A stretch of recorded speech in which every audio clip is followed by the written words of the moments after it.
네, 안녕하세요. 오케이컷 권종호입니다. 오늘은 끝판왕 CPU죠. 인텔의 i9 12900KS를 탑재한 컴퓨터를 가지고 영상 편집 테스트를 한번 진행해 보았습니다.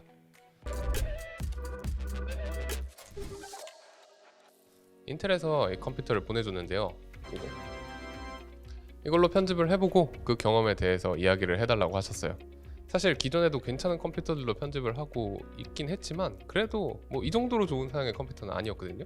그래서 매우 기대를 하고 편집에 포커스를 맞춰서 테스트를 한번 해봤습니다. 함께 살펴보시죠. 네, 우선 컴퓨터의 전체적인 사양부터 한번 살펴보겠습니다. 해당 PC는 인텔에서 대여해 주셨고요. CPU는 12세대 인텔 코어 i9 12900KS입니다.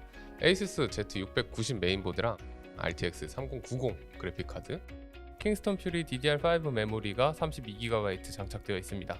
케이스도 큼직큼직하니 발열 관리 잘 되는 풍통 케이스고 당연히 수냉 쿨러도 장착되어 있었습니다.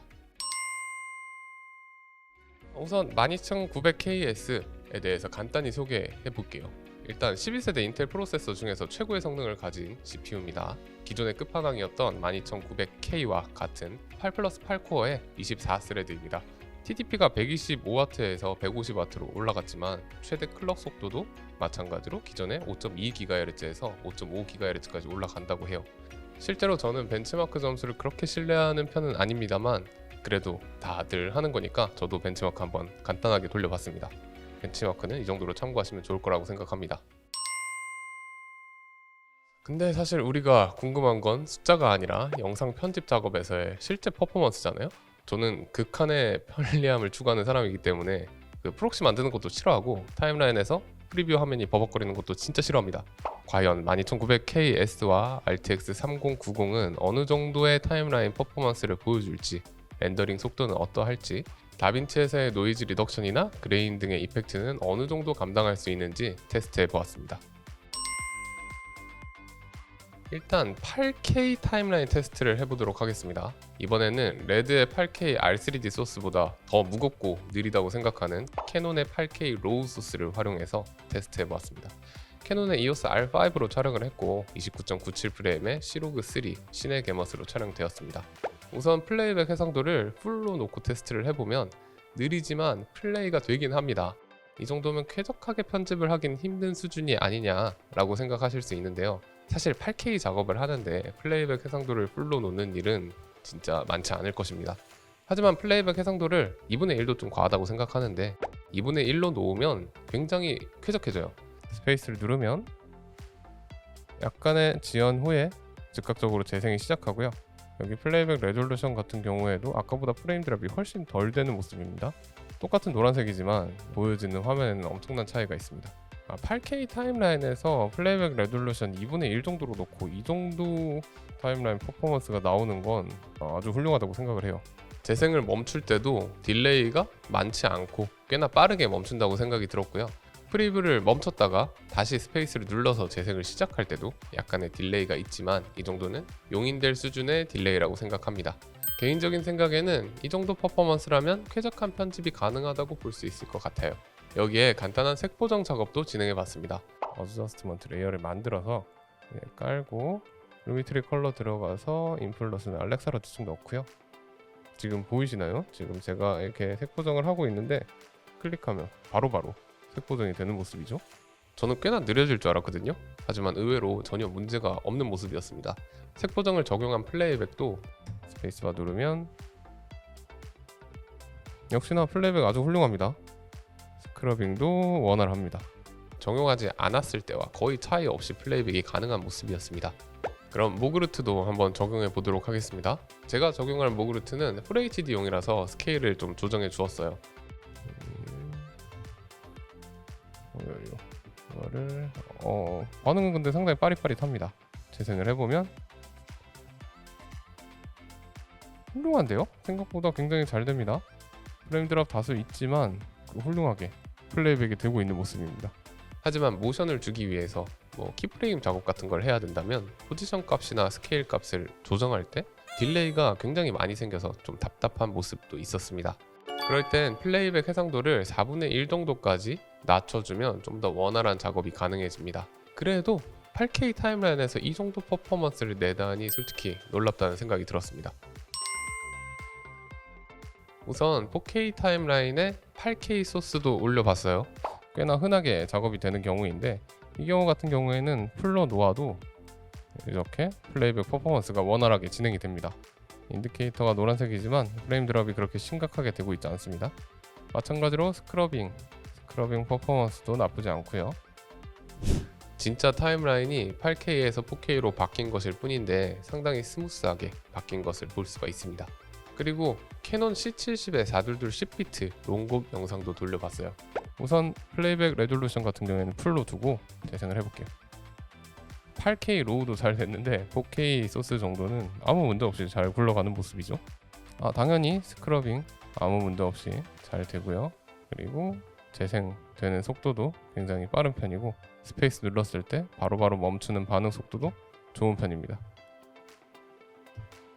8K보다 확실히 부드러워요. 8K의 2분의 1 정도를 한 게 풀로 놓은 거랑 비슷하다고 생각하시면 좋을 것 같습니다. 색 보정을 적용하고도 쾌적함이 그대로 유지가 되었습니다. 노란색이 되긴 하네요. 1프레임 떨어졌어요. 1프레임. 근데 그냥 초록색인 거나 마찬가지라고 봐야겠죠. 아주 잘 됩니다. 스크러빙도 아주 부드럽고요. 마치 그냥 FHD 정도를 편집하는 것 같은 느낌이 들었어요. 네, 역시 모그르트도 테스트를 해봤는데요. 8K 타임라인에서 4K 타임라인으로 넘어와서 그런가 진짜 상당하게 빨라졌습니다. 거의 프레임 드럼 없이 플레이백이 가능한 수준이었고 스케일이나 포지션 값에 키프레임을 주는 작업도 적용이 아주 빨랐습니다. 포지션을 놓고 아래로 이건 역시 속도가 빠릅니다. 플레이백을 해봐도 아주 훌륭하죠. 혹시나 싶어서 블러 효과 같은 것도 추가해 봤거든요. 이런 효과까지 적용하고 나도 플레이백이 너무나 원활하게 돌아가는 모습입니다. 사실 8K에서 저 정도 퍼포먼스를 내줬으니까 4K 타임라인에서는 예상된 결과이긴 했죠. 아주 훌륭합니다. 네, 솔직히 이 정도 스펙의 PC에 4K 타임라인 테스트는 너무 쉬운 작업이었던 것 같아서 4K 멀티캠 테스트도 한번 해봤습니다. 이렇게 4K 멀티캠 소스를 제가 만들어 왔어요. 그냥 단일 모니터로 보게 되면 풀에서도 상당히 재생이 잘 됩니다. 하지만 이제 우리가 멀티캠 모드를 하고 영상을 한번 봐도록 하겠습니다. 확실히 빡세긴 한가 봐요. 4K 동시에 4개 띄우려면. 자, 앞으로 와서 재생을 누르고 프레임 드랍이 생기긴 합니다. 하지만 생각보다 프레임 드랍이 그렇게 심하지 않네요. 잘 되는데요? 네, 스크러빙도 한번 해볼게요. 스크러빙도 상당히 부드럽게 됩니다. 이 정도면 뭐 편집하기에는 아무런 지장이 없는 수준이라고 봐도 좋을 것 같습니다. 이번에는 커팅을 한번 해보도록 할게요.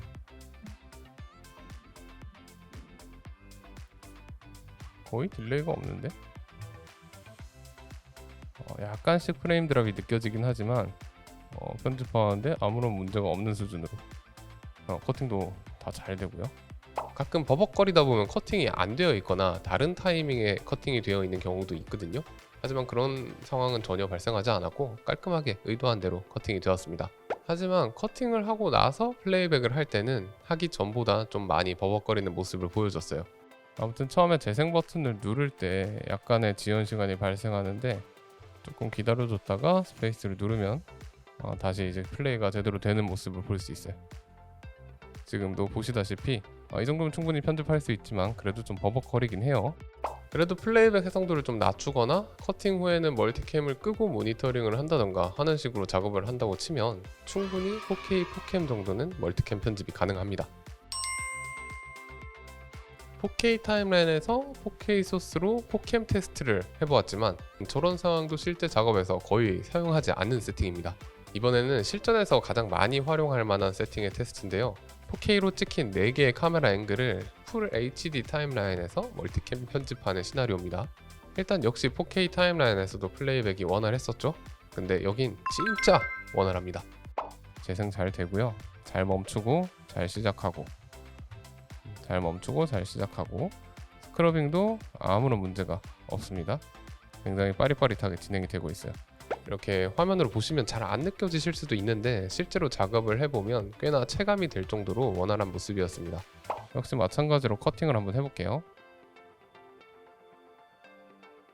약간 느린데 잠시 스페이스 눌렀다가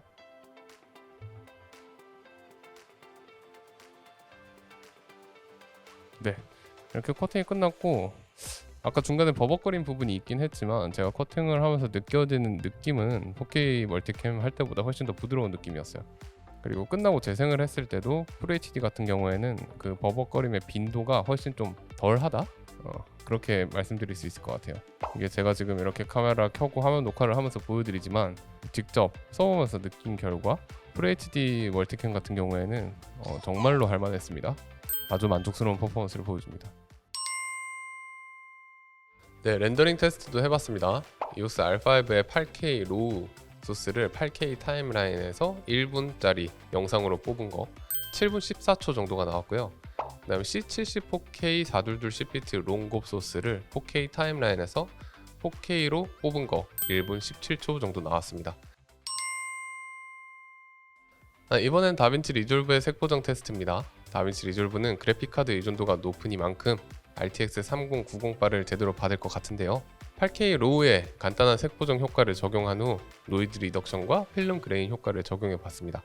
간단한 색보정 단계는 말할 필요도 없이 부드러웠습니다. 스코프도 즉각적으로 움직이고 화면에 적용되는 것도 바로바로 적용되었고요. 그리고 노이즈 리덕션을 먹여보니까 프레임이 다소 줄어드는 모습인데요. 하지만 실제 프리뷰 화면은 전혀 답답함이 없습니다. 정지나 재생 등 일반적인 컨트롤에서 지연 현상이 발생하는 경우가 없었습니다.